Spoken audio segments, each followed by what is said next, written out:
very good morning to all of you. Welcome to all of you.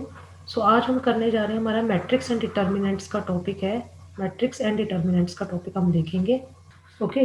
तो what is the matrix? First of all हम ये करेंगे कि matrix होता क्या है, इसकी डेफिनेशन हम देखते हैं.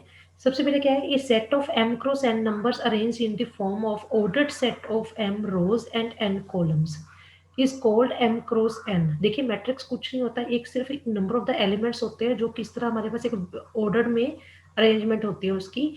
और ये जैसे कि हमारे पास इस तरह से रेंज है A11 A12 A1n. ठीक है. और इसमें इसका जो ये एम क्रॉस एन का मतलब क्या है, यहाँ पे क्या है कि जो हमारे पास एम रोज है और एन क्या है, हमारे पास कॉलम्स है. तो हम पहले यूजली क्या करते हैं, हम रोज को पहले लिखते हैं और जो कॉलम्स है उसको हम क्या लिखते हैं बाद में. राइट. और इसको हम इस तरह के फॉर्म में करते हैं. ये हमारा मैट्रिक्स का साइन है इस तरह से. ठीक है. ये हमारा मैट्रिक्स का साइन आ जाएगा. Where i j represent the elements at the intersection of ith row and jth column. ith row and jth column.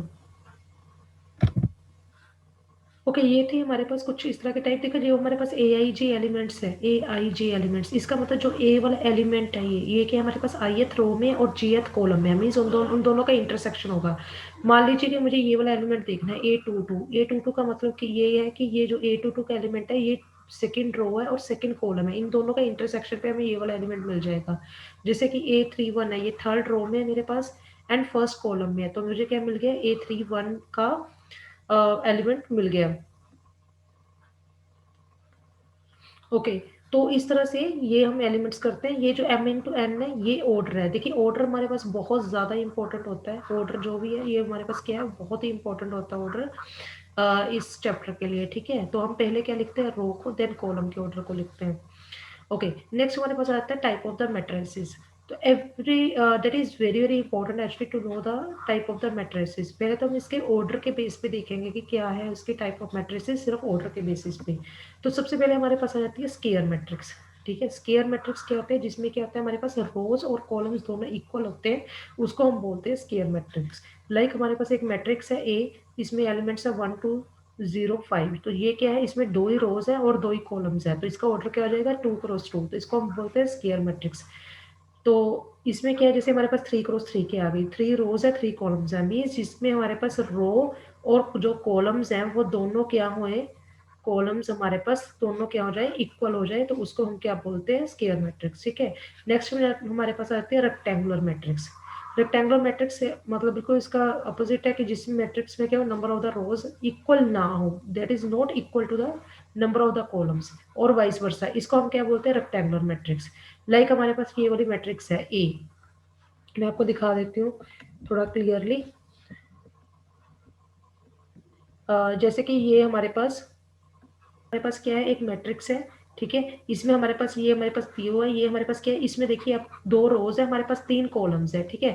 तो इसमें रो और कॉलम्स जो है वो इक्वल नहीं है. ठीक है. रोज और कॉलम्स क्या है, हमारे पास इक्वल नहीं है, तो इसको हम क्या बोलते हैं, रेक्टेंगुलर मैट्रिक्स. जिसमें हमारे पास इक्वल थे उसको हम स्केयर मैट्रिक्स, जिसमें हमारे पास इक्वल नहीं है उसमें हमारे क्या बोल देते हैं हम, रेक्टेंगुलर मैट्रिक्स.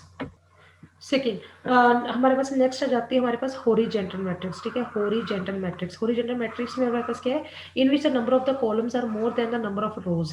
देखिए हमारे पास यहाँ पे नंबर ऑफ द कॉलम्स ज्यादा है नंबर ऑफ रोज से, तो ये हमारे पास हॉरिजॉन्टल रोज बन रहे हैं, हॉरिजॉन्टल मैट्रिक्स बन रही है बेसिकली. ठीक है. जिसमें हमारे पास कॉलम्स ज्यादा होते हैं रोज से, उसको हम क्या बोलते हैं, हॉरिजॉन्टल मैट्रिक्स.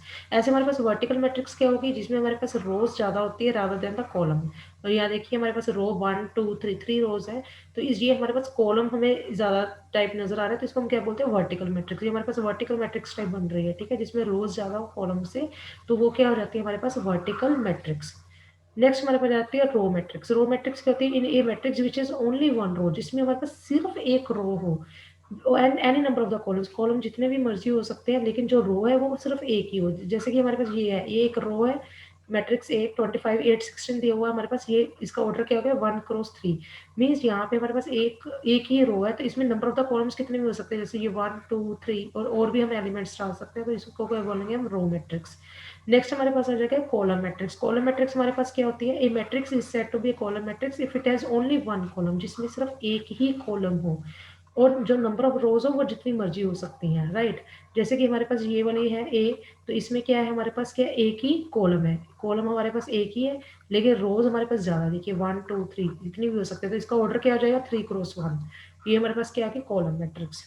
तो इन जर्नल हमारे पास क्या आ गई, जैसे हम बी को ऐसे लिख सकते हैं, small b i j m×1 is a column matrix, क्योंकि पीछे वाला तो देखिए कॉन्स्टेंट ही है, क्योंकि यहाँ पे क्या है, कॉलम 1 है, तो रो हमारे पास हमने वेरिएबल रख दिया m, मतलब जो कितनी भी हो सकती हैं, ठीक है।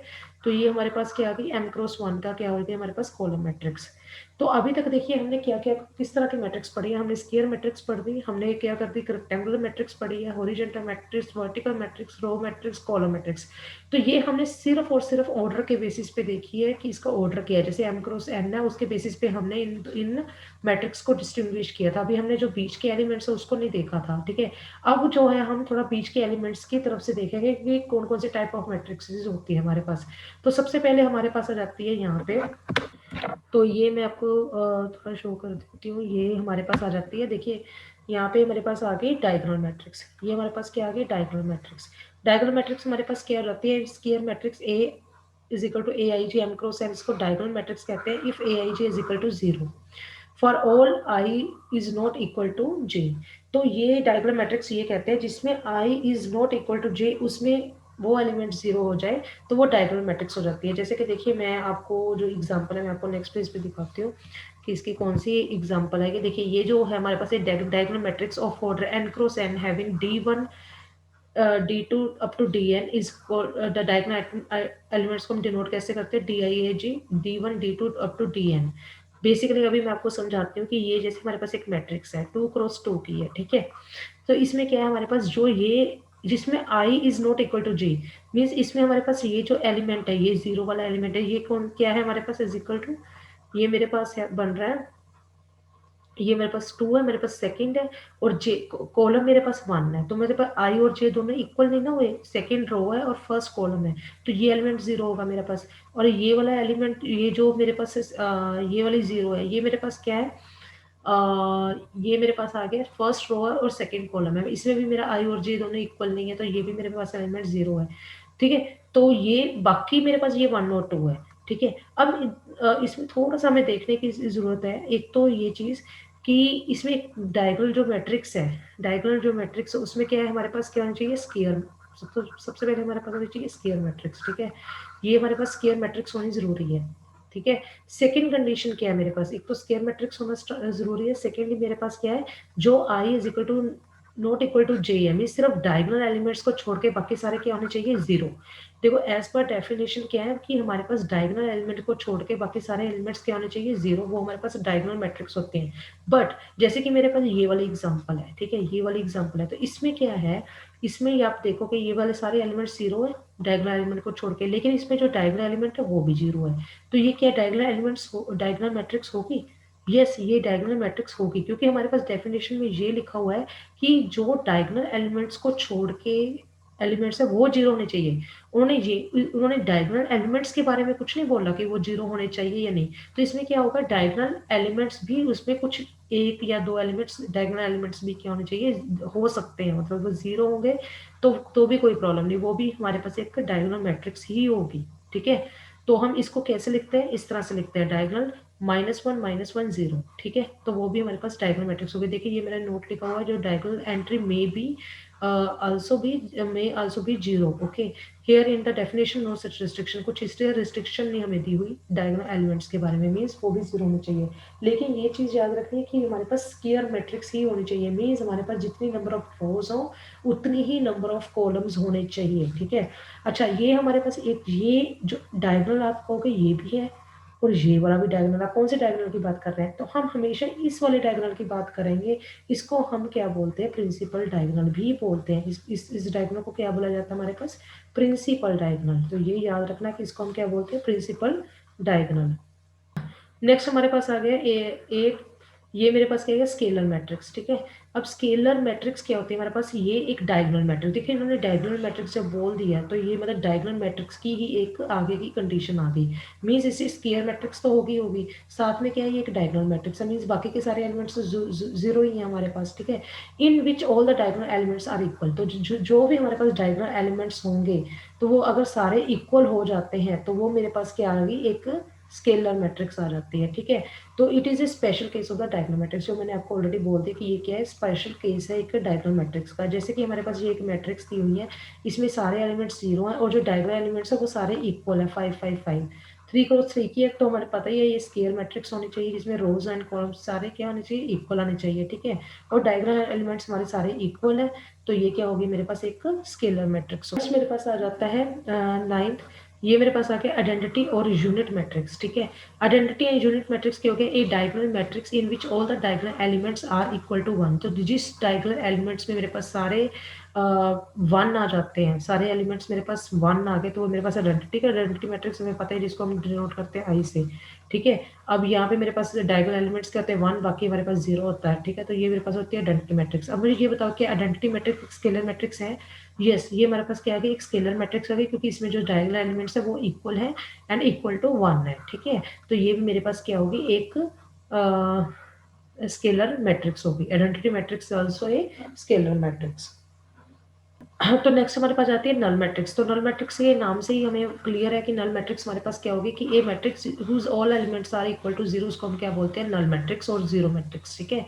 तो इसको हम डिनोट कैसे करते हैं, ये मैट्रिक्स 0 0 0 0, तो ये सारे एलिमेंट्स क्या होते हैं, इसके जीरो होती है। तो इसमें जरूरी नहीं है कि स्केयर मैट्रिक्स हो, ठीक है। तो यहाँ पे हमारे पास रो और कॉलम्स कुछ डिफरेंट भी हो सकते हैं, लेकिन इसके बस सारे एलिमेंट्स क्या होने चाहिए हमारे पास, जीरो, तो उसको हम क्या बोल देते हैं, नल मैट्रिक्स।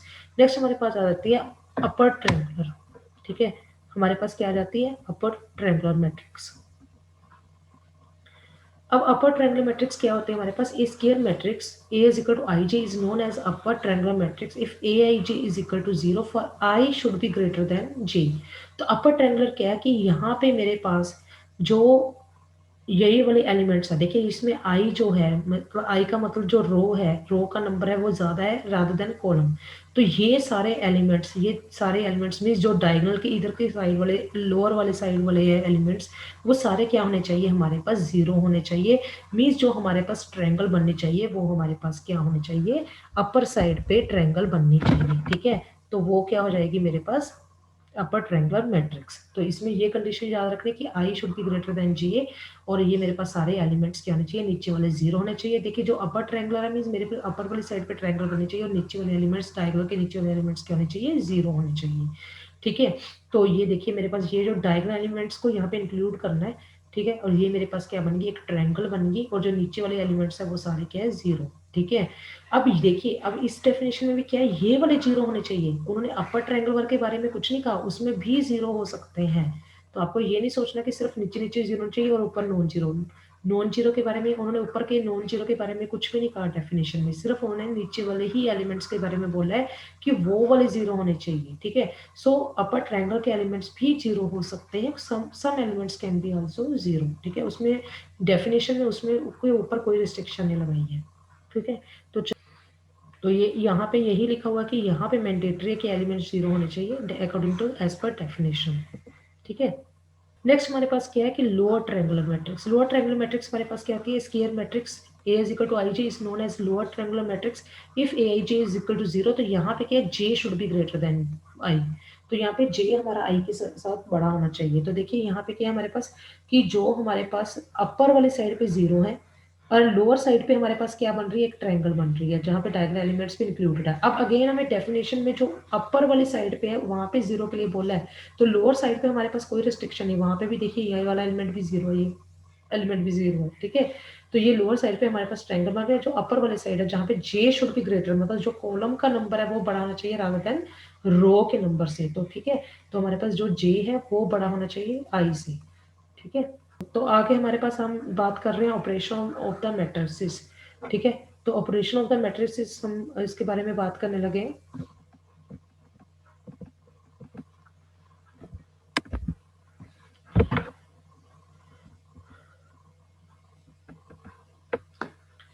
देखिए ऑपरेशन ऑफ मैट्रिसेस में हमारे पास क्या है, सबसे पहले हमारे पास आ जाता है इक्वालिटी ऑफ द मैट्रिक्स। देखिए हम अब एक से ज़्यादा मैट्रिक्स की बात कर रहे हैं, दो मैट्रिसेस हमारे पास, टू मैट्रिसेस सेम ऑर्डर के होने चाहिए। सबसे पहली बात तो उसके क्या कंडीशन है कि दोनों क्या होने चाहिए, सेम ऑर्डर के होने चाहिए, वो इक्वल होंगी अगर उनके कोरस्पॉन्डिंग एलिमेंट्स आर इक्वल होंगे, ठीक है। अगर दो मैट्रिक्स को हम इक्वल कब करेंगे, सबसे पहले तो क्या है, उनका ऑर्डर सेम होना चाहिए, और तो फिर क्या होगा, उनके जो कोरस्पॉन्डिंग एलिमेंट्स है वो इक्वल होंगे। जैसे कि हमें A is equal to B दी है, ठीक है, एक ए मैट्रिक्स एक बी मैट्रिक्स है, दोनों का क्या है हमारे पास ऑर्डर क्या है, सेम है, ठीक है।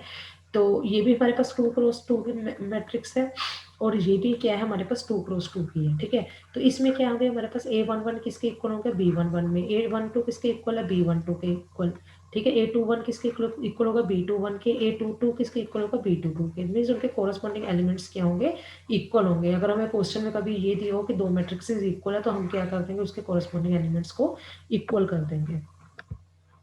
नेक्स्ट हमारे पास आ जाता है एडिशन ऑफ द मैट्रिसेस, ठीक है। एडिशन, अगर हमें दो मैट्रिसेस की एडिशन करनी हो देन, तो सबसे पहले क्या, addition of the two matrix is possible only if they are of the same order. Same हमें जो सबसे पहले तो हमारे दो मैट्रिक्स की यही कंडीशन होगी कि उन दोनों का क्या होगा, ऑर्डर हमारे पास सेम होगा, ठीक है। Second, the resultant matrix is obtained by the addition of corresponding elements of the two matrices. तो हमारे पास क्या है, जो रिजल्टेंट मैट्रिक्स होगी ऐड करने के बाद जो हमारे पास मैट्रिक्स आएगी, तो उसका ऑर्डर क्या होगा, सेम होगा जो उन दोनों मैट्रिक्स का है जिनको हमने ऐड किया है, ठीक है। जैसे कि मेरे पास कोई मैट्रिक्स है A+B करके क्या आ जाएगा, C आ गई, ठीक है। रिजल्टेंट मैट्रिक्स मेरे पास क्या है, C। तो मेरे पास जो ऑर्डर A का होगा, B का होगा, मान लो मेरे पास ये ऑर्डर M×N की है दोनों मैट्रिक्स, तो C का भी ऑर्डर क्या होगा, M×N ही होगा, ठीक है। तो ये मेरे पास एडिशन की ये चीज़ें हैं। थर्ड हमारे पास order of the resultant matrix after addition will remain the same. तो यही चीज़ लिखी है उन्होंने कि हमारे पास ओके। अच्छा, जो मैट्रिक्स इन्होंने ये बोला है कि जो रिजल्टेंट मैट्रिक्स होगी उसकी जो एडिशन होगी वो क्या होगी, कोरस्पॉन्डिंग एलिमेंट्स की होगी, ठीक है। तो यहाँ पे हमने क्या पढ़ा, एडिशन ऑफ द मैट्रिक्स एक तो सेम ऑर्डर की होनी चाहिए, सेकंड वो जो एडिशन होगी कोरस्पॉन्डिंग एलिमेंट्स की होगी, थर्ड जो हमारे पास रिजल्टेंट मैट्रिक्स रहेगी उसका ऑर्डर क्या होगा, सेम ही होगा। नेक्स्ट हमारे पास प्रॉपर्टी आ जाती है। नेक्स्ट हमारे पास आ गई properties of the matrix of the addition, ठीक है। तो सबसे पहले क्या है हमारे पास, matrix of the addition is commutative. Commutative मतलब अगर मेरे पास A+B है तो मैं इसको क्या लिख सकती हूँ, that is equal to B+A। तो इसमें कोई भी डिफरेंस नहीं पड़ता, ठीक है। Secondly matrix addition is associative. तो एसोसिएटिव भी है, अगर चाहे मैं A+ करके ये पहले इन दोनों को ऐड कर दूं, देन मैं ए वाली मैट्रिक्स को ऐड कर दूं, या फिर मैं ये भी कर सकती हूँ कि पहले मैं A और B को ऐड कर दिया, बाद में मैं C का मैट्रिक्स का एलिमेंट्स को ऐड कर दूँ। तो इसमें कोई भी डिफरेंस नहीं पड़ेगा क्योंकि हमारे कोरस्पॉन्डिंग एलिमेंट्स ही ऐड होने हैं। तो ये वाली प्रॉपर्टी क्या है हमारे मैट्रिक्स एडिशन की, एसोसिएटिव है, तो इसमें कुछ भी डिफरेंस नहीं आने लगा। थर्ड हमें इसे कैंसिलेशन लॉ भी होल्ड करता है, ठीक है। जैसे कि मैंने ये बोल दिया कि A+B is equal to A+C है, ठीक है। तो इससे हम क्या होगा, ए और ए क्या होगा, कैंसिल हो जाएंगे। तो मैं इसको ये भी लिख सकती हूँ, that is matrix B is equal to किसके हैं, सी के इक्वल है, ठीक है। Matrix B is equal to C के, तो इसमें कैंसिलेशन लॉ भी होल्ड करता है। नेक्स्ट हमारे पास आ जाते हैं subtraction of the matrix. Same हमारे पास जैसे हमने एडिशन के बारे में पढ़ा है, तो सब कुछ हमारे पास सेम होगा लाइक द सब्ट्रैक्शन, ठीक है। तो सबसे पहले क्या होगा, मेरे पास subtraction of the two matrix is possible only if they are of the same order, ठीक है। तो हमारे पास सेम वही चीज़ है कि हमारे पास कब पॉसिबल है subtraction of the two matrix, जब क्या होंगे वो दोनों क्या होंगे, सेम ऑर्डर के होंगे। Second, the resultant matrix is obtained by the subtracting of the corresponding elements of the to given matrix. तो क्या होगा, सबसे पहले तो हमारे पास सेम ऑर्डर होना चाहिए, सेकेंडली हमारे पास क्या होना चाहिए, उन दोनों की जो भी मैट्रिक्स को हम सब्ट्रैक्ट कर रहे हैं, तो उनके जो कोरस्पॉन्डिंग एलिमेंट्स हम क्या करेंगे, उनको सब्ट्रैक्ट करेंगे आपस में, ठीक है। थर्ड, तो थर्ड आप उसमें ये भी कर सकते हो कि जो ऑर्डर होगा रिजल्टेंट मैट्रिक्स का वो क्या होगा, रिमेन द सेम, ठीक है। तो वही एडिशन वाली प्रॉपर्टी भी आ जाएगी। तो इसमें अब हम कर रहे हैं नेक्स्ट, हमारे पास क्या था, नेक्स्ट हमारे पास आ जाता है multiplication of the matrix with a scalar. तो अब हम मल्टीप्लाई कर रहे हैं मैट्रिक्स का विद ए स्केलर, ठीक है। कोई भी हम एक मैट्रिक्स दी हुई उसके साथ हमने कोई भी स्केलर के साथ मल्टीप्लाई किया, मान लो हमने के साथ ही मल्टीप्लाई किया, एक स्केलर है उसके साथ मल्टीप्लाई करना है। तो ये कह रहे हैं कि जो स्केलर के साथ हम जब मल्टीप्लाई करेंगे तो वो हर एलिमेंट के साथ मल्टीप्लाई होगा। तो ये नहीं है कि एक एलिमेंट के साथ हो रहा है या फिर एक रो के साथ हो रहा है या एक पर्टिकुलर कॉलम के साथ हो रहा है। तो जब वो मल्टीप्लाई करेंगे, जैसे कि मैंने ए है, मेरे पास ये वाली मैट्रिक्स है, तो मैंने 2A को मल्टीप्लाई करना है, ठीक है। तो ये जो 2 मल्टीप्लाई हो रहा है वो क्या होगा, मैट्रिक्स के हर एलिमेंट के साथ मल्टीप्लाई होगा, ठीक है। हमारे पास आ जाता है multiplication of the two matrices, ठीक है। तो हमने क्या करना है, मल्टीप्लाई करना दो मैट्रिक्स को। तो सबसे पहले क्या होना चाहिए हमारे पास, जो देखिए इसके लिए थोड़ी सी तो डिफरेंट कंडीशन आपको समझना होगा कि कब हमारी दो मैट्रिक्सेस मल्टीप्लाई हो सकती है।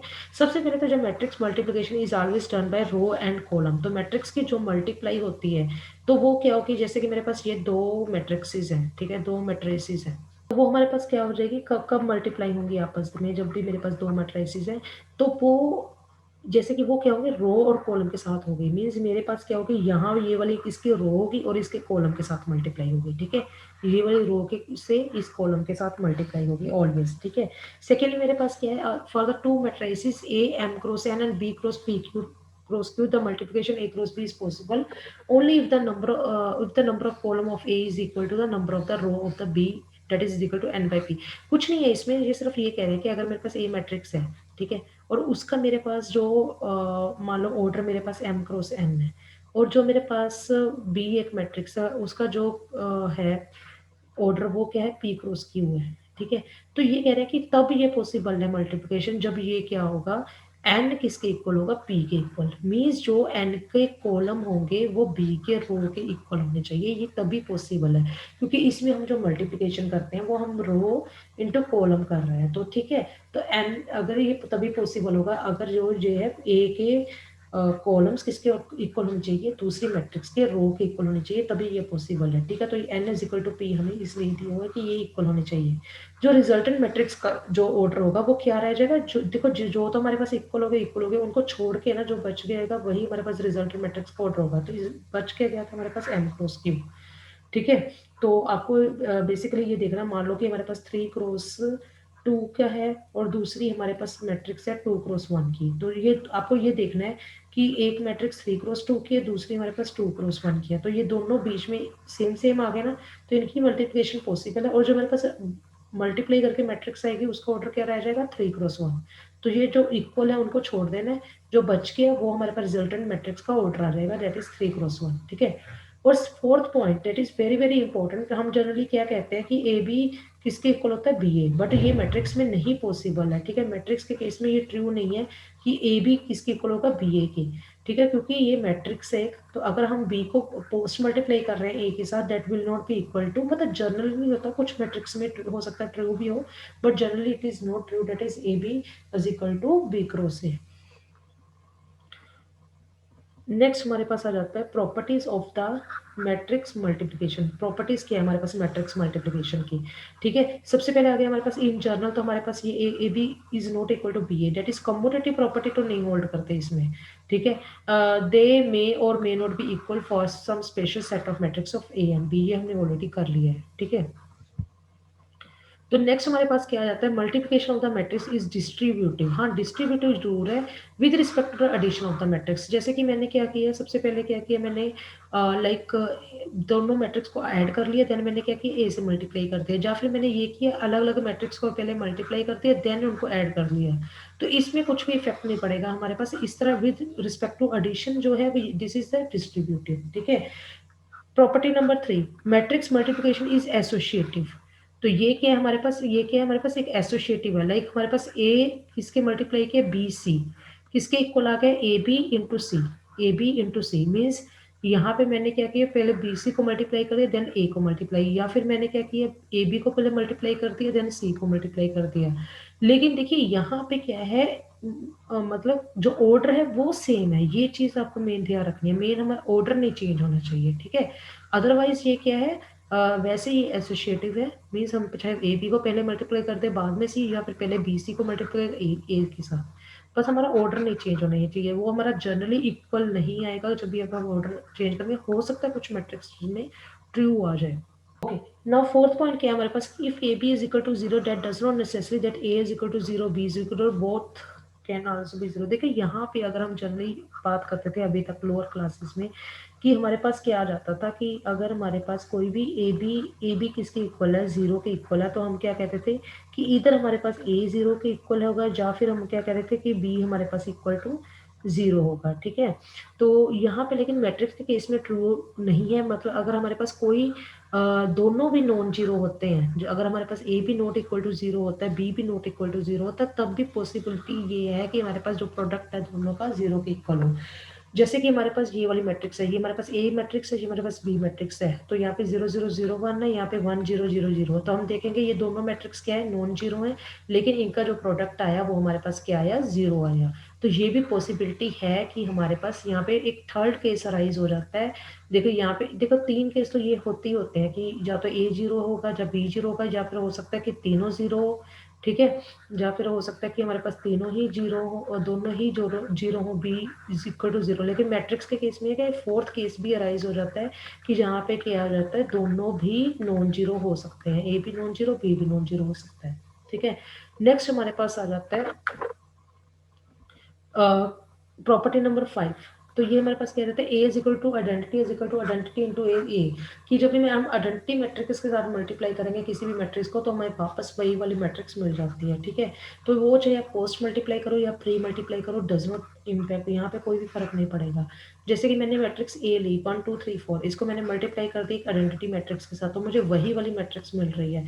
तो इसका मतलब जो A I N is equal to A है, तो अगर आप इसको पहले आइडेंटिटी मैट्रिक्स फिर ए लिख लोगे तो फिर भी वो इम्पैक्ट नहीं पड़ेगा, तो भी हमें क्या मिल जाएगा, सेम मैट्रिक्स मिल जाएगी, ठीक है। I N A is equal to A. Next हमारे पास आ जाता है transpose and trace of the matrix. तो देखिए यहाँ पे क्या है, for a matrix A the matrix obtain by interchanging the transpose. क्या होता है ट्रांसपोज, हमारे पास ये होता है सिंपली हमें एक्सचेंज करनी होती है रोज एंड कॉलम्स, सिर्फ आपको यही याद रखना, कुछ भी नहीं है इसमें। कोई भी मैट्रिक्स है अगर आप उसके रो और कॉलम्स को चेंज कर दोगे वो हमारे पास क्या रहता है, ट्रांसपोज। उसको हम ट्रांसपोज, उसको डिनोट कैसे करते हैं हम, इसको ऐसे भी डिनोट कर देते हैं, ए डैश भी डिनोट कर देते हैं, या फिर इसको ए कैपिटल टी के साथ भी लिख देते हैं, या फिर ए स्मॉल टी के साथ भी लिख देते हैं, ठीक है। तो ये होता है हमारे पास ट्रांसपोज ऑफ। देखिए ये हमारे पास ए मैट्रिक्स थी, हमने इसका क्या किया, रोज यहाँ पे ऐसे लिख दी 1 3 कर दी और उसको एक्सचेंज कर दिया, और 4 एम माइनस बी मीन्स जो रोज थे उसको कॉलम बना दिया, जो कॉलम्स थे उसके एज अ रो बना दिया, तो वो मेरे पास क्या हो जाता है, ट्रांसपोज। तो हम कुछ प्रॉपर्टीज करते हैं इसके ट्रांसपोज के बारे में। तो ये मेरे पास प्रॉपर्टीज आ गई ट्रांसपोज की, ठीक है। तो सबसे पहले प्रॉपर्टीज आ गई, अगर मैं ए का ट्रांसपोज ले लूँ तो मुझे वापस क्या हो जाती है, वही वाली मैट्रिक्स मिल जाती है, ठीक है। अगर मैं ए ट्रांसपोज का ट्रांसपोज ले लूँ, मीन्स ये तो पॉसिबल है ना कि अगर मैंने पहले उसके रोज को कॉलम में चेंज कर दिया तो वापस कॉलम को रो में चेंज करूंगी तो मुझे क्या मिल जाएगा, वापस ए वही वाली मैट्रिक्स मिल जाएगी, ठीक है। सेकेंडली मेरे पास क्या, कि अगर मेरे पास स्केलर के ए का ट्रांसपोज किसके इक्वल है, के ए डैश। देखिए ये प्रॉपर्टी को आपको ऐसे नहीं याद करना कि ये इसके इक्वल आ जाता है बस, ठीक है। आपको प्रॉपर्टी में ये याद रखना है कि जब भी हम कोई स्केलर होगा किसी मैट्रिक्स के साथ और इसका हम ट्रांसपोज ले रहे हैं तो वो जो स्केलर है वो क्या हो सकता है, ट्रांसपोज के बाहर आ सकता है। आपको उसका मतलब समझना है, आपको मैथमेटिकल एक्सप्रेशन दिया, आपको ये वर्ड्स में समझ के माइंड में रखना होगा कि इस प्रॉपर्टी का इसका मतलब क्या है, तभी आप इसको एग्जाम में अप्लाई कर पाओगे, अदरवाइज नहीं कर पाओगे। तो इसमें आपने क्या याद रखना है, जो स्केलर है मेनली जो स्केलर है उसको हम क्या कर सकते हैं, ट्रांसपोज को बाहर लेके आ सकते हैं, ठीक है। तो ये लिखा हुआ है इन अदर वर्ड्स जो स्केलर है can come out from the transpose. Third property क्या है कि अगर मेरे पास ए प्लस बी डैश आ गया, मतलब ए प्लस बी दो मैट्रिक्स को मैंने ऐड किया और उसका ट्रांसपोज लेना चाहती हूँ, तो वो सेम ही बात है कि अगर मैं किसी अलग अलग दो मैट्रिक्स का ट्रांसपोज ले लिया और फिर उसको ऐड कर दिया तो उसमें मुझे कोई भी फर्क नहीं पड़ेगा, तो ठीक है। इसका इन अदर वर्ड्स क्या है कि if we adding two matrices and then taking the transpose और taking the transpose of two different matrix then we doing the same is the same thing, तो कोई भी इम्पैक्ट नहीं पड़ेगा, ठीक है। चाहे आप पहले ऐड कर दो बाद में ट्रांसपोज ले लो, चाहे डिफरेंट डिफरेंट मैट्रिक्स का ट्रांसपोज लेके इसको बाद में ऐड कर दो, तो उससे कोई भी फर्क नहीं पड़ेगा। नेक्स्ट हमारे पास आ गई प्रॉपर्टी नंबर 4। तो property number 4 is very very important, actually इसका बहुत यूज आएगा आपके पास कि A B dash is equal to B dash A. तो जब भी हम ए और बी का ट्रांसपोज लेते हैं तो इसका जो है ऑर्डर है वो चेंज हो जाता है, मतलब पहले बी डैश आएगा बाद में हमारे पास क्या आएगा, ए डैश। तो ए बी डैश किसके इक्वल आ गया हमारे पास, ए बी डैश किसके इक्वल आ गया, that is equal to B dash A dash. तो किसके इक्वल आ गया मेरे पास, बी डैश ए डैश के इक्वल आ गया। तो इसी तरह मैं अगर 3 मेरे पास मैट्रिक्स हो तो वो मेरे पास हमें लास्ट से स्टार्ट करनी है, ए बी सी का ट्रांसपोज किसके इक्वल आ जाएगा, सी का ट्रांसपोज, बी का ट्रांसपोज, देन लास्ट में हमारे पास किसके इक्वल आएगा, ए ट्रांसपोज के इक्वल, ठीक है। तो ये थी हमारे पास कुछ प्रॉपर्टी ऑफ ट्रांसपोज। तो बढ़ते हैं हम नेक्स्ट पे। नेक्स्ट हम करते हैं trace of the matrix. What is the trace of the matrix. देखिए ट्रेस ऑफ मैट्रिक्स क्या होता है, जैसे हमें कोई भी एक मैट्रिक्स दी है जिसका ऑर्डर m क्रॉस n है, कोई भी एक स्केयर मैट्रिक्स है, ठीक है। तो उसके जो सम ऑफ द डायगोनल एलिमेंट्स हैं, जो उसके सम ऑफ द डायगोनल कौन सी की बात कर रहे हैं हम, प्रिंसिपल डायगोनल की, ठीक है। तो उसके सम ऑफ द डायगोनल एलिमेंट्स है, तो उसको हम क्या बोल देते हैं, ट्रेस, और उसको डिनोट कैसे करते हैं, T R of A. T R of A हम डिनोट करते हैं स्क्वायर मैट्रिक्स के डायगोनल एलिमेंट्स के सम को हम क्या बोलते हैं, ट्रेस, और डिनोट कैसे करते हैं, टी आर ऑफ ए। हमारे पास आ जाती है properties of the trace. Properties of the trace क्या है हमारे पास, सबसे पहले क्या है, trace of P of A is equal to P of trace. तो यहाँ पे सिंपल ये बात है कि अगर मुझे ट्रेस निकालना है तो मैं किसी भी स्केलर को बाहर लेके आ सकती हूँ और बाद में मल्टीप्लाई कर सकती हूँ ट्रेस की। तो वो ट्रेस, जैसे ट्रांसपोज में हमारे पास स्केलर बाहर आ जाता था ट्रांसपोज से, तो इसमें भी जो स्केलर है वो क्या आ जाता है, ट्रेस के बाहर आ जाता है, ठीक है। सेकेंडली हमारे पास क्या है, trace of P O plus Q B, तो ये भी सेम चीज है। तो ये क्या होगा, P of trace A plus Q of trace B, तो कॉन्स्टेंट का कोई भी इफेक्ट नहीं पड़ता, वो बाद में भी मल्टीप्लाई हो जाएगा, that the answer will be the remain same. Next हमारे पास थर्ड प्रॉपर्टी आ जाती है, ठीक है। तो ये हमारे पास क्या आ जाती है, trace of B of A. Trace of B of A क्या है, इसमें भी क्या आ जाएगा हमारे पास, कि अगर मैं बी ऑफ ए को का ले लूँ, या फिर देखिए हमारे पास जो ए बी था वो क्या था, किसी के इक्वल नहीं था, ठीक है, बी ऑफ ए के इक्वल नहीं था। लेकिन जो अगर ट्रेस में लूँ, trace of A of B, किसके इक्वल आएगा, वो बी ऑफ ए के इक्वल ही आएगा, तो उसमें भी हमारे पास कोई भी इम्पैक्ट नहीं पड़ेगा, मीन्स ट्रेस हमारा इक्वल आएगा। फोर्थ हमारे पास trace of A transpose is equal to trace of O, तो इससे भी कोई इफेक्ट नहीं पड़ेगा। देखिए क्योंकि जो हम रोज एंड कॉलम्स हम चेंज करते हैं उसमें डायगोनल एलिमेंट्स तो हमारे चेंज होंगे नहीं, ठीक है, डायगोनल एलिमेंट्स तो हमारे पास रिमेन द सेम, तो इसलिए जो ट्रेस होगा तो वो हमारे पास सेम ही आएगा, ए और ए ट्रांसपोज का। अब आगे हमारे पास कुछ special matrices, and that is the most important topic, बहुत ही इंपॉर्टेंट टॉपिक है, क्योंकि जो मैक्सिमम क्वेश्चन आएंगे इन स्पेशल मैट्रिक्स के ऊपर बहुत से क्वेश्चन आते हैं हमारे पास। तो सबसे पहले हमारे पास आ जाता है सिमेट्रिक मैट्रिक्स। तो सिमेट्रिक मैट्रिक्स हमारे पास क्या हो जाती है, तो इसमें ये होती है कि अगर मैं, मेरे पास कोई भी एक मैट्रिक्स दी हो, उसमें मैं उसका ट्रांसपोज लूँ और मुझे वापस वही वाली एक मिल जाए, मुझे वही वाली मैट्रिक्स मिल जाए, तो वो मुझे बोलती है, वो मेरे पास क्या हो जाती है, एक सिमेट्रिक मैट्रिक्स हो जाती है। लाइक मुझे क्या दी हुई है, एक मैट्रिक्स दी हुई है, अगर देखिए मैं इसका ट्रांसपोज लूँ, ठीक है, तो ये मेरे पास क्या हो जाएगी, वापस यही वाली मैट्रिक्स मिल जाएगी। और अगर आपको, देखिए आपको ये बनानी कैसे है, सिमेट्रिक मैट्रिक्स, अगर मान लो आपको जरूरत पड़ती है किसी क्वेश्चन में सिमेट्रिक मैट्रिक्स को बनाने के लिए, तो आप कैसे बनाओगे, ठीक है। मान लो मैंने कोई भी एलिमेंट लिख लिया, यहाँ पे देखिए मैंने 1 2 3 लिखे हैं, तो आपको इसके यहाँ पे एलिमेंट, मान लो मैंने ए लिख लिया, तो ये भी मैंने इसके साइड में और नीचे आपको वही वाला एलिमेंट लिखना है। यहाँ पे मैंने ए लिख लिया, यहाँ पे भी ए, ठीक है। और इसके बाद क्या हुआ, मेरे पास क्या आ गया, एलिमेंट 2। अब 2 में भी आपको क्या करना है, यहाँ पे इस पे एलिमेंट मैंने बी लिख लिया, और यहाँ पे भी मैंने क्या लिख लिया, बी। मीन्स उसके साइड में और उसके मतलब जो ऊपर और साइड दोनों में आपके पास सेम एलिमेंट आ जाएगा, ठीक है। अब ये 3 है, 3 में मेरे पास क्या है, मुझे इसके जो ऊपर आ रहा है और साइड में मुझे सेम एलिमेंट लिखना है, यहाँ पे 3 सी सी, ठीक है। तो आपको जो डायगोनल एलिमेंट्स के ऊपर या साइड में सेम एलिमेंट लिखना है, इस तरह से आपको एक सिमेट्रिक मैट्रिक्स बन जाएगी, अगर आपको खुद से एक सिमेट्रिक मैट्रिक्स बनानी है तो। और बट सिमेट्रिक मैट्रिक्स की हमारे पास डेफिनेशन क्या है, कि अगर मेरे पास कोई भी मैट्रिक्स हो और उसका मैं ट्रांसपोज लूँ, तो मुझे वापस से वही मुझे मैट्रिक्स मिल जाएगी। तो बेसिकली आपको सिमेट्रिक मैट्रिक्स में क्या याद रखना है, ए डैश इज इक्वल टू ए, तो यही मेरे पास क्या होती है, सिमेट्रिक मैट्रिक्स।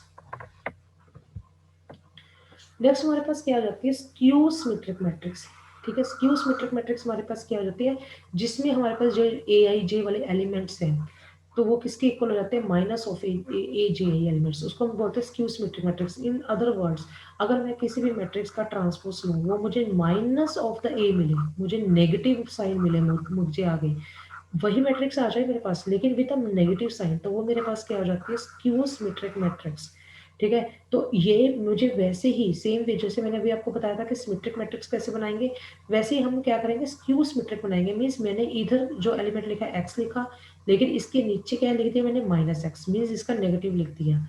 और ऐसे मैंने डायगोनल एलिमेंट्स बी ले लिया, बी के मैंने इधर की साइड पे वाई लिख दिया, लेकिन इसके नीचे क्या लिया मैंने, सेम वाई लिख दिया but with the negative sign.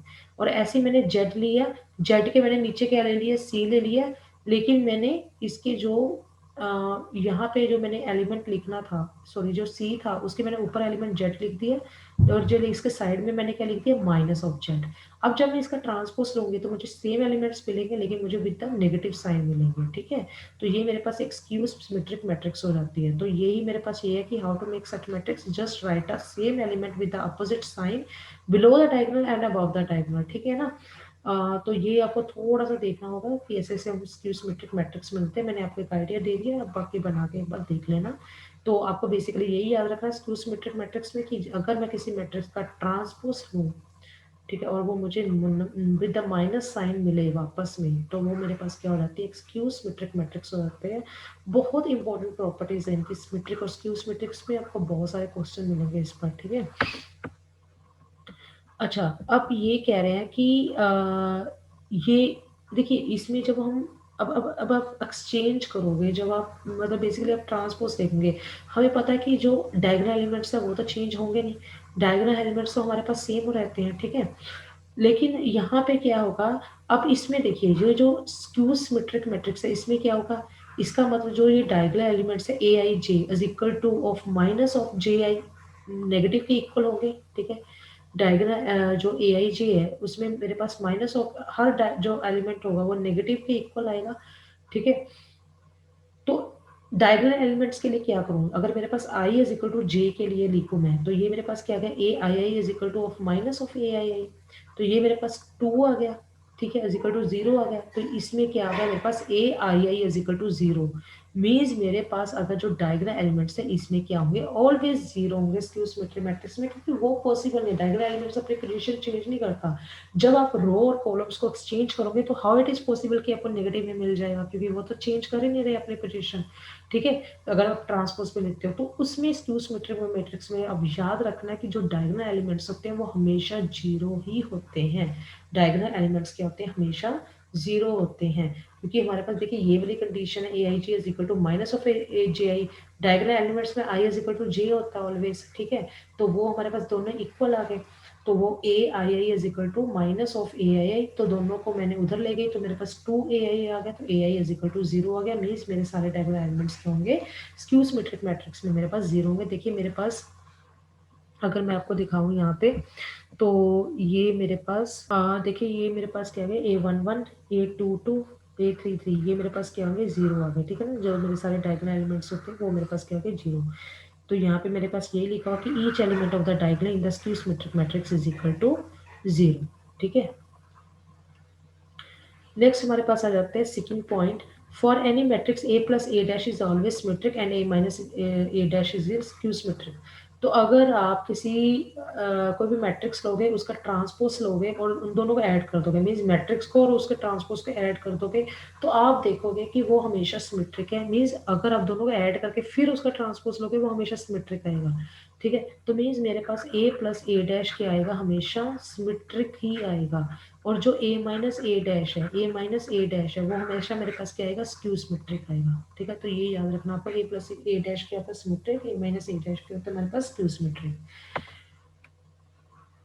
तो ये इसका मतलब इन्होंने समझाया हुआ, means if we have take the transpose of A plus A dash then it will get back A plus, तो मीन्स मुझे वापस ए प्लस ए डैश ही मिल जाएगा। अगर मैं ए प्लस ए डैश का ट्रांसपोज करूँगी तो मुझे हमेशा क्या मिलेगा, ए प्लस ए डैश ही मिलेगा। लेकिन अगर मैं ए माइनस ए डैश का ट्रांसपोज लेती हूँ तो मुझे हमेशा negative of A minus minus of A dash मिलेगा, ठीक है। तो यही चीज़ बोली हुई है और कुछ नहीं है इसमें।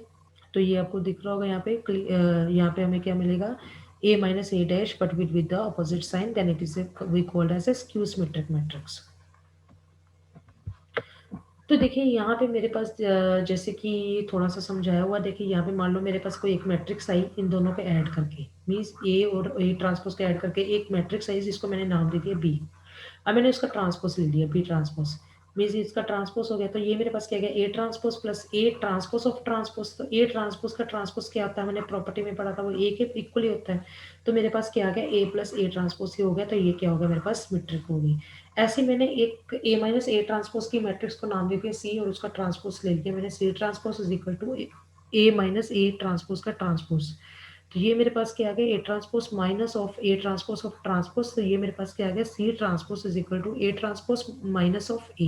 ठीक है, तो ये मेरे पास क्या आ गया, minus of A transpose plus A, means मेरे पास नेगेटिव आ गया वो, तो मेरे पास क्या आ जाएगा, स्क्यू सिमेट्रिक मैट्रिक्स। एक बार आप करके देखना, इजीली आ जाएगा ये।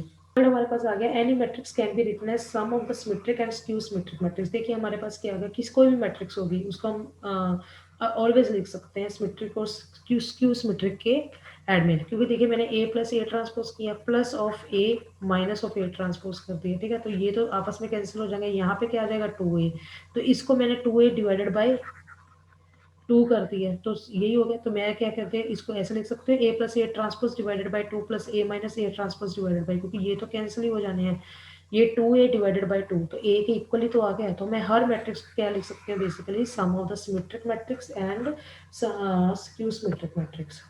नेक्स्ट हमारे पास आती है orthogonal matrix, that is very very important actually. Orthogonal matrix हमारे पास क्या होती है, अगर मैं ए और ए ट्रांसपोज को मल्टीप्लाई कर दूं तो मेरे पास आइडेंटिटी आ जाता है। ऐसी मैट्रिक्स, पहली बात तो इसमें स्केयर मैट्रिक्स होना जरूरी है। ऑर्थोगोनल में आपको याद रखना है कि ऑलवेज क्या होगी, स्केयर मैट्रिक्स। स्केयर मैट्रिक्स मतलब जिसमें रोज और कॉलम सेम होंगे, तो उसी वो वाली मैट्रिक्स जिसमें हम ए और ए ट्रांसपोज का अगर मल्टीप्लाई करें, ए और ए ट्रांसपोज का मल्टीप्लाई करें तो हमें आई मिल जाए, तो ऐसी मैट्रिक्स को मैं क्या बोलूँगी, ऑर्थोगोनल मैट्रिक्स। अगर ए और ए ट्रांसपोज का मल्टीप्लाई कर दें और हमें आइडेंटिटी मिल जाता है जहाँ, ठीक है, ए ट्रांसपोज को अब पोजीशन चाहे ए ट्रांसपोज ए करो या फिर ए ट्रांसपोज करो, तो हमें आइडेंटिटी मिल जाए, तो उस मैट्रिक्स को हम क्या बोलते हैं, ऑर्थोगोनल मैट्रिक्स। नेक्स्ट हमारे पास आ जाता है इनडेम्पोटेंट। इनडेम्पोटेंट मैट्रिक्स हमारे पास क्या होता है कि अगर मैं किसी मैट्रिक्स का स्केयर करूँ, किसी मैट्रिक्स का स्केयर करूँ और वापस से मुझे वही मैट्रिक्स मिल जाए, ए मैट्रिक्स मिल जाए, तो वो ऐसी मैट्रिक्स को क्या बोलते हैं, इनडेम्पोटेंट मैट्रिक्स।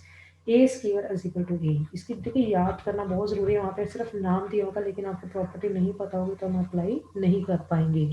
ठीक है, तो इनडेम्पोटेंट मैट्रिक्स क्या होती है, अगर मेरे पास ए स्केयर इज इक्वल टू ए मिल जाए।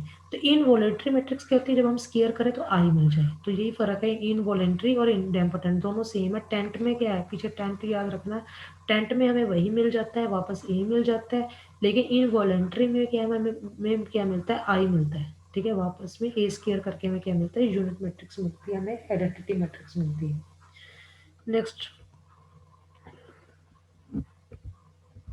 नेक्स्ट हमारे पास आ जाती है पीरियोडिक मैट्रिक्स। पीरियोडिक मैट्रिक्स क्या होती है, ऐसी मैट्रिक्स को हम पीरियोडिक मैट्रिक्स करते हैं जिसका मैं ए के प्लस वन करूँ, ए के प्लस वन करूँ और मुझे क्या मिल जाए, वही मैट्रिक्स मिल जाए।